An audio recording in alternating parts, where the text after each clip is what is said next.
Hello, welcome back guys on your channel Rohit Dhiman maths.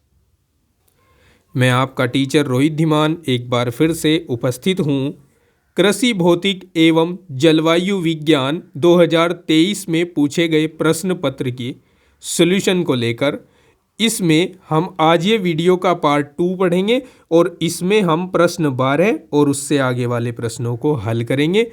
इससे पहले जो प्रश्न 11 तक के हल हैं उनकी वीडियो का लिंक मैंने इसी वीडियो के डिस्क्रिप्शन में दे दिया है। आप जाएं और जाकर वहां पर वीडियो को देख सकते हैं अगर आपने अभी तक उसको नहीं देखा है। चलिए क्लास को शुरू करते हैं। सभी बच्चे वीडियो को लाइक कर देंगे और चैनल पर अगर आप नए हैं, पहली बार हैं, तो चैनल सब्सक्राइब कर लें, क्योंकि अगर आप एग्रीकल्चर स्टूडेंट हैं और मैथ और फिजिक्स में जीनियस बनना चाहते हैं तो चैनल आपके लिए बहुत ही बेनिफिशियल है। देखिए, हमें प्रश्न 12 में पूछा गया है 50 वाट तथा 200 वाट के दो बल्बों को विद्युत मेंस से क्रमशः श्रेणी तथा समांतर क्रम में जोड़ा जाता है। दोनों स्थितियों में परिणामी विद्युत शक्ति का मान ज्ञात कीजिए। न्यूमेरिकल क्वेश्चन है और ये क्वेश्चन हमें 2 अंक में पूछा गया है वर्ष 2023 में हुई परीक्षा में। अब इसका हल कैसे होगा, देखिए, हमारे पास 2 बल्ब हैं, दोनों की जो शक्ति है विद्युत शक्ति वो अलग अलग है। एक की विद्युत शक्ति को हम P1 मान लेते हैं, P1 बराबर 50 वाट है, और दूसरी P2 मान लेते हैं, P2 हमारे पास 200 वाट है। ओके, अब हमें इन्हें क्रमशः श्रेणी और समांतर क्रम में जोड़ना है और परिणामी विद्युत शक्ति का मान ज्ञात करना है। देखो, दोनों बल्बों को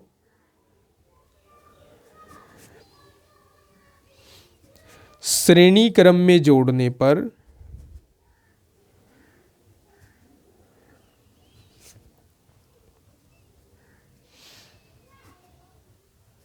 परिणामी विद्युत शक्ति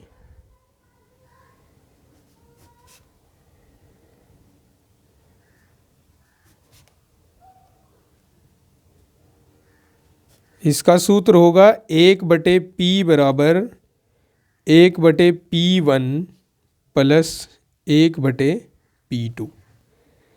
ठीक है, देखिए 1/P बराबर 1/P1 का मान रख देते हैं 50 है और P2 का मान रख देते हैं, P2 का मान है 200। ठीक है, अब मैं यहाँ एलसीएम ले लेता हूँ 200। ठीक है, 50 से अगर 200 को डिवाइड करूं तो कितनी बार, 4 बार डिवाइड होता है। तो 50 के ऊपर लिखी हुई संख्या के साथ 4 की गुणा कराएंगे तो 4 ही आएगा, क्योंकि ऊपर 1 है। तो ये आ जाएगा 5/200, या फिर यहाँ P/, में है, देखिए इसका हम रेसिप्रोकल लें यानी व्युत्क्रम लें तो यहाँ भी व्युत्क्रम करना पड़ेगा। तो ये 200/5 आ जाएगा और 5 से 200 को अगर डिवाइड करें तो 40 आता है। तो श्रेणी क्रम में जोड़ने पर परिणामी विद्युत शक्ति होगी 40 वाट। ठीक है, ये हमारे क्वेश्चन के फर्स्ट पार्ट का आंसर है, या फिर पहले जो पूछा गया था श्रेणी क्रम उसका आंसर है। समांतर क्रम में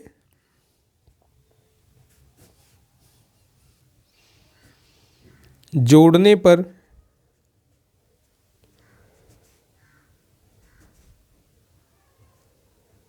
विद्युत शक्ति, समांतर क्रम में P बराबर होगी P1 प्लस P2, 50 प्लस 200 यानी 250 वाट हो जाएगी। और ये हमारे सेकंड पार्ट का आंसर होगा, या फिर समांतर क्रम में जोड़ने पर मिलने वाली परिणामी विद्युत शक्ति होगी। ठीक है, चलिए समझ गए ना। अब हम 13 क्वेश्चन सोल्व करेंगे। 13 क्वेश्चन में हमसे कहा है प्रत्येक के एक एक उदाहरण लिखिए। वाष्प अवस्था से ठोस अवस्था तथा द्रव अवस्था से ठोस अवस्था में रूपांतरण के कारण जो बनता है। ठीक है, देखिए हम फर्स्ट पार्ट का आंसर लिखेंगे पहले। वाष्प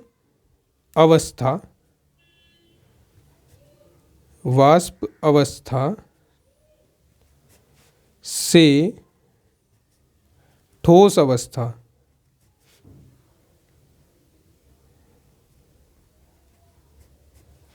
देखिए एक क्रिया होती है ऊर्ध्वपातन। उसमें क्या करते हैं, किसी ठोस को गर्म करते हैं तो ठोस सीधा वाष्प बन जाता है। ठीक है, इसको कहते हैं ऊर्ध्वपातन। लेकिन अगर वाष्प को हम ठंडा करें तो वो सीधा ठोस अवस्था में जम जाए, उसको कहा जाता है संपीड़न।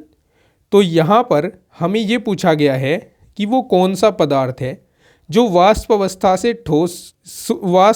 से सीधे ठोस अवस्था में और ठोस अवस्था से सीधे वाष्प अवस्था में बदलता है, अर्थात द्रव नहीं बनता। तो ऐसा ठोस है कपूर। कपूर सीधे ही वाष्प अवस्था से ठोस अवस्था में और ठोस अवस्था से वाष्प अवस्था में चला जाता है। दूसरा हमसे कहा गया है द्रव अवस्था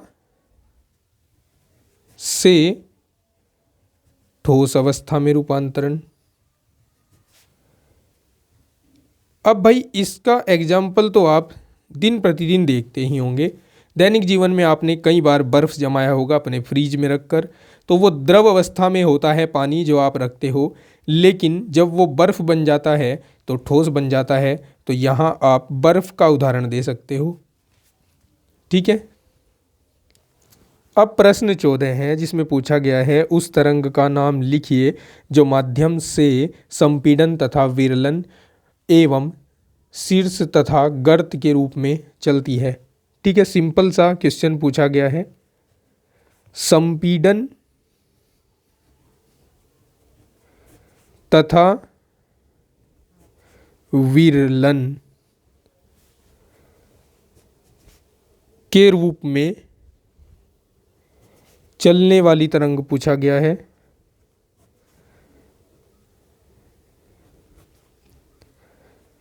तो संपीड़न और विरलन किस तरंग में होते हैं? सीधी सी बात है, अनुदैर्घ्य तरंग में होते हैं। तो फर्स्ट पार्ट का आंसर हो गया अनुदैर्घ्य तरंग। सेकंड पार्ट है शीर्ष तथा गर्त। शीर्ष तथा गर्त के रूप में चलने वाली तरंग ये होती है अनुप्रस्थ तरंग। अनुप्रस्थ तरंगे या अनुप्रस्थ तरंग, क्योंकि इस तरह से चलती है तो इसमें एक शीर्ष होता है और एक गर्त होता है और ये इसकी साम्य स्थिति होती है। आगे प्रश्न पूछा गया है 15 जिसमें पूछा है अभिकेंद्र तथा अपकेंद्र बलों के लिए सूत्र तथा दिशा लिखिए। सबसे पहले हम बताते हैं अभिकेंद्र बल के बारे में। अभिकेंद्र बल, देखो जब कोई वस्तु किसी वृत्ताकार पथ पर गति कर रही होती है तो उस पर केंद्र की तरफ एक बल काम करता है, इसको हम अभिकेंद्र बल कहते हैं। और अभिकेंद्र बल के लिए सूत्र होता है mv²/r। जहाँ पर अगर बात करें m की तो m होता है वस्तु का द्रव्यमान,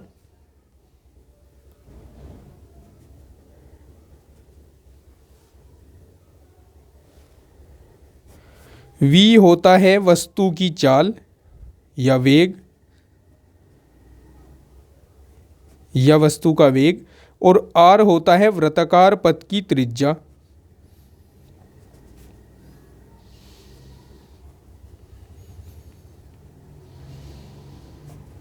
ठीक है, ये होता है अभिकेंद्र बल और इसकी दिशा होती है केंद्र की ओर।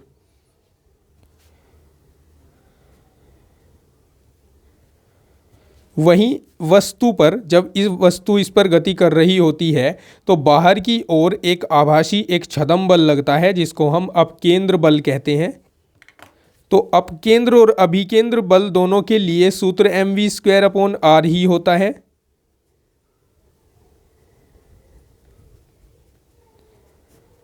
बस इसकी दिशा वस्तु से बाहर की ओर होती है, केंद्र से बाहर की ओर होती है। ठीक है, अब केंद्र बल की दिशा बाहर की ओर होती है।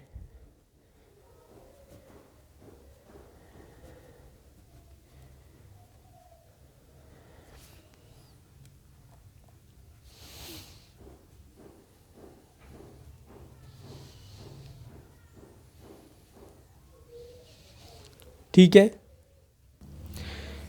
प्रश्न 16 हमसे पूछा गया है, यांत्रिक ऊर्जा तथा विद्युत ऊर्जा को परिभाषित कीजिए। एक युक्ति का नाम लिखिए जिसमें यांत्रिक ऊर्जा को का रूपांतरण विद्युत ऊर्जा में तथा विद्युत ऊर्जा का रूपांतरण यांत्रिक ऊर्जा में होता है। ठीक है, तो पहले हम डेफिनेशन लिख लेते हैं यांत्रिक ऊर्जा की।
किसी यांत्रिक प्रणाली के किसी अवयव में निहित स्थितिज ऊर्जा तथा गतिज ऊर्जा के योग को यांत्रिक ऊर्जा कहते हैं।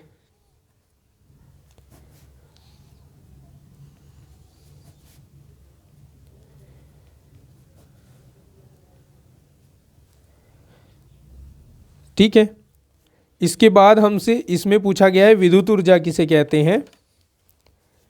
तो विद्युत ऊर्जा की डेफिनेशन लिखवा देता हूं।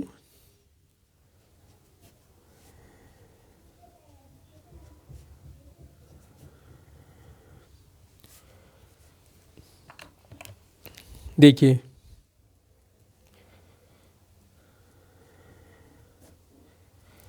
विद्युत धारा द्वारा, इसकी कई डेफिनेशंस हो सकती हैं, जितनी संभवतः मेरे याद है मैं आपको बताता हूं। विद्युत धारा द्वारा किसी कार्य को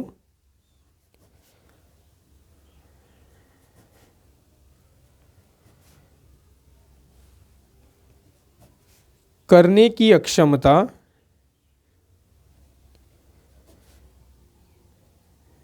विद्युत ऊर्जा कहलाती है, अथवा ये बहुत इंपॉर्टेंट है, बहुत खास है, अधिकतर इसी परिभाषा का प्रयोग किया जाता है। जब किसी चालक के अंदर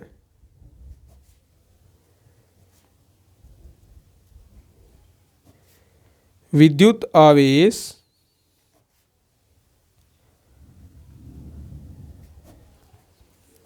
को एक सिरे से दूसरे सिरे तक ले जाते हैं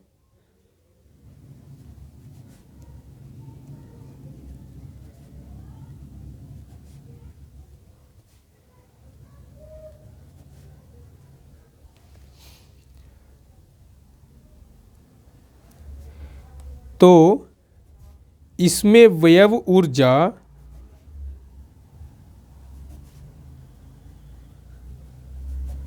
विद्युत ऊर्जा कहलाती है।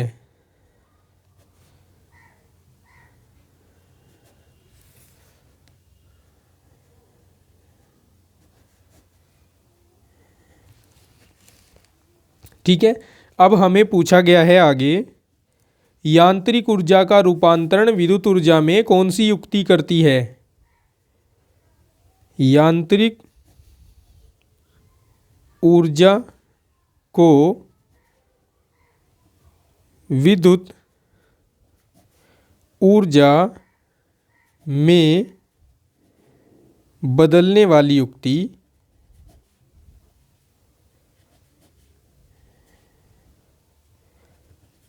ये होती है दोस्तों धारा जनित्र। धारा जनित्र जिसको कहा जाता है डायनेमो। ठीक है, डायनेमो।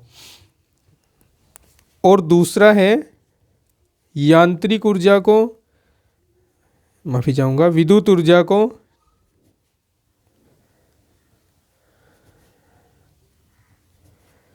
यांत्रिक ऊर्जा में कौन सी युक्ति बदलती है? ये बदलती है विद्युत मोटर।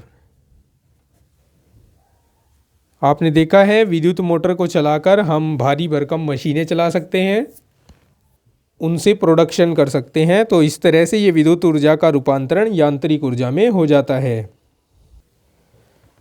प्रश्न 17 है, एक वस्तु उत्तल लेंस तथा अवतल लेंस के फोकस पर रखी जाती है।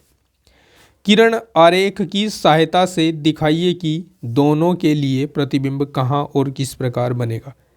देखो, वैसे तो लेंस के लिए किरण आरेख की मैंने अलग से एक बहुत ही अच्छी वीडियो बनाकर आपको समझाया था कि किस तरह से लेंस और दर्पण के किरण आरेख बनते हैं। अगर आपको उस वीडियो को देखना है तो इस वीडियो के डिस्क्रिप्शन में जाइए, वहाँ आपको लिंक मिल जाएगा। बहुत बेहतरीन ढंग से मैंने आपको समझाया हुआ है। लेकिन यहाँ पर आपको मैं बता देता हूँ, उसमें मैंने प्रॉपर तरीके से ऑपरेटर्स का यूज करके चित्र कैसे बनेंगे ये आपको चित्र बनाने सिखाए हुए हैं। तो अगर आपको चित्र बनाने अभी तक भी नहीं आते हैं इसके, तो आप जाकर एक बार देख लीजिए। देखिए, ये हमारे सामने है उत्तल लेंस, ये इसका प्रथम फोकस है, ये इसका द्वितीय फोकस है।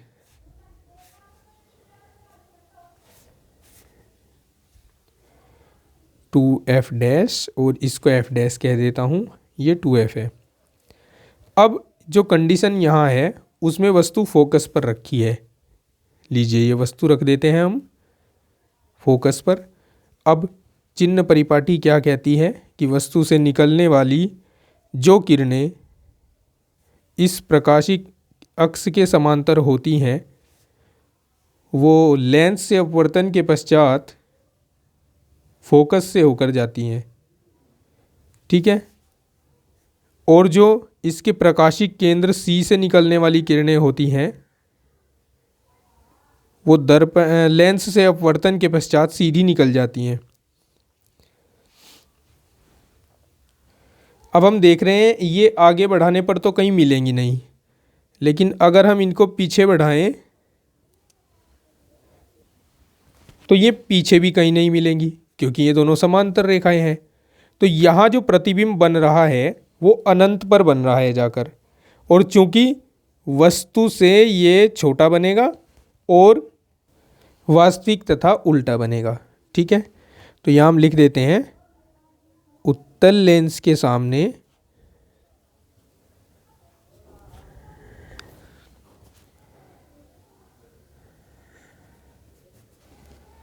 फोकस पर रखी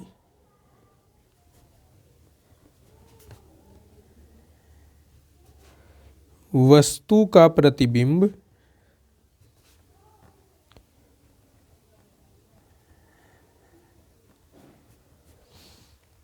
अनंत पर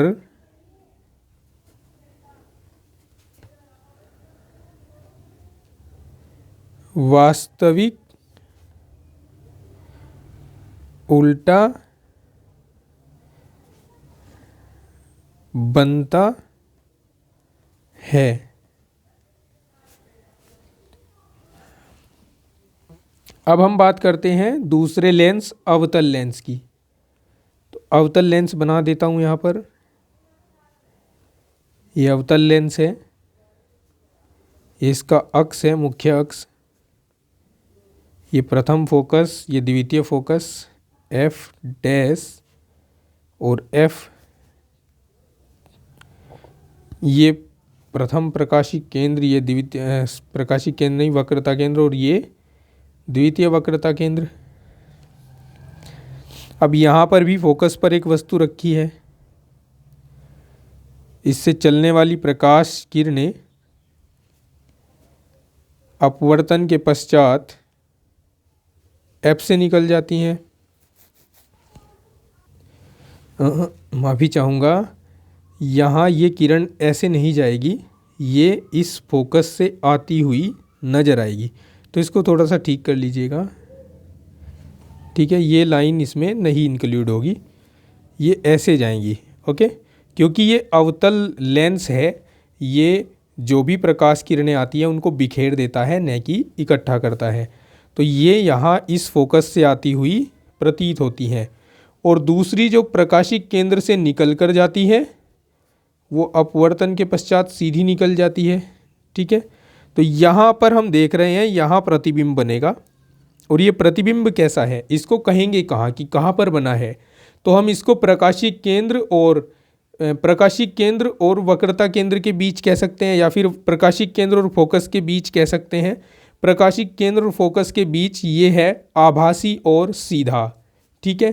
तो यहाँ हम लिखेंगे अवतल लेंस के सामने फोकस पर रखी वस्तु का प्रतिबिंब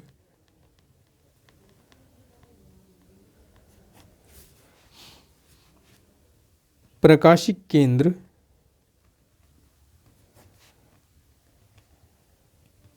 व फोकस के बीच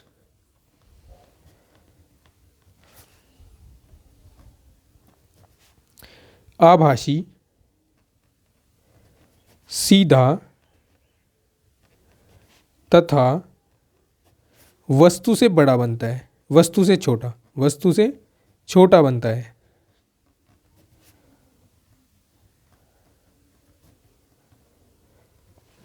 ओके। और यहाँ चूंकि प्रतिबिंब अनंत पर बन रहा है तो इसमें वस्तु से बड़ा बनता है, वस्तु से बड़ा, ओके। प्रश्न 18, उत्तोलक का सिद्धांत क्या होता है? प्रथम प्रकार, द्वितीय प्रकार तथा तृतीय प्रकार के उत्तोलक को परिभाषित कीजिए। प्रत्येक के एक एक उदाहरण भी लिखिए। तो पहले आपको उत्तोलक का सिद्धांत बताता हूँ। देखिए, उत्तोलक यानी लीवर, उत्तोलक एक सरल मशीन है जो आर्किमिडीज के सिद्धांत पर कार्य करता है। उत्तोलक में एक भार वाली भुजा, एक प्रयास वाली भुजा तथा एक आधार होता है। अब जैसे आपके पास कोई भार है तो उसको आप अपने हाथों से डायरेक्टली नहीं उठा पा रहे हैं, तो आप क्या करेंगे, एक मजबूत सा डंडा लेंगे और एक दूसरा कोई पत्थर लेंगे या फिर कुछ और चीज़ ले सकते हैं। आप उसके सहारे उस भार को आगे ढकेल सकते हैं या फिर ऊपर उठा सकते हैं। जैसे मैंने यहाँ एक चित्र के माध्यम से समझाने की कोशिश की है। ये भार रखा हुआ है, ये कोई फट्टा है या फिर डंडा है, और यहाँ एक आधार लगा हुआ है। तो अगर आप इसे इधर से दबाते हैं तो ये आसानी से ऊपर उठ जाएगा, ठीक है। इसको ही हम उत्तोलक कहते हैं, अर्थात लीवर कहते हैं। अब इसमें प्रथम प्रकार का उत्तोलक कौन सा होता है, इसको समझते हैं। प्रथम प्रकार का उत्तोलक, चित्र में आप जो देख रहे हैं वो प्रथम प्रकार का उत्तोलक ही है। इसकी पहचान कैसे होती है? प्रथम प्रकार के उत्तोलक में भार और प्रयास बल, ये प्रयास मतलब दबाव डाल रहे हो आप यहाँ पर, तो भार और प्रयास बल अलग अलग दो छोरों पर होते हैं और आधार उनके बीच में कहीं पर होता है, उसको कहते हैं हम प्रथम प्रकार का उत्तोलक। जैसे आपने देखा होगा कि जो प्लास होता है, प्लास, कैंची, तराजू, नेल कटर, इनमें आधार बीच में होता है। ठीक है, एक तरफ प्रयास बल लगा होता है और एक तरफ भार होता है। तो इसकी डेफिनेशन कैसे लिखेंगे, लिख देते हैं। तो परिभाषा लिख दी जा चुकी है। अब देखिए द्वितीय प्रकार का उत्तोलक। इस प्रकार के उत्तोलक में आधार और प्रयास दो अलग अलग सिरों पर होते हैं और भार बीच में होता है, उसको हम द्वितीय प्रकार का उत्तोलक कहते हैं। अब जैसे हमने कहाँ कहाँ द्वितीय प्रकार के उत्तोलक देखे, जैसे सरोता होता है, या नींबू निचोड़ने वाली मशीन होती है, या फिर पहिया कूड़ा गाड़ी, ये सभी क्या हैं, द्वितीय प्रकार के उत्तोलक हैं। तो परिभाषा लिखते हैं। तो परिभाषा लिख दी गई है। चलिए अब तृतीय प्रकार के उत्तोलक को समझ लेते हैं। तृतीय प्रकार के उत्तोलक में आधार और भार सिरों पर होते हैं और बीच में प्रयास लगा होता है, जैसे चिमटा, किसान का हल, बेलचा, फावड़ा आदि। ठीक है, तो उम्मीद है जितना पढ़ाया गया है आपको अच्छी तरह समझ आ गया होगा। वीडियो के इस पार्ट में इतना ही। इससे आगे वाले जो प्रश्न रह रहे हैं वो हम वीडियो के थर्ड पार्ट में सोल्व करेंगे। थर्ड पार्ट का लिंक भी आपको इसी वीडियो के डिस्क्रिप्शन में जल्दी ही मिल जाएगा। चैनल सब्सक्राइब नहीं किया है तो सब्सक्राइब कर ले, जिससे थर्ड पार्ट आपके पास आसानी से पहुंच जाए। मिलता हूं आपको नेक्स्ट पार्ट में नेक्स्ट क्वेश्चंस के सॉल्यूशन के साथ। तब तक के लिए take care, bye bye, have a nice day.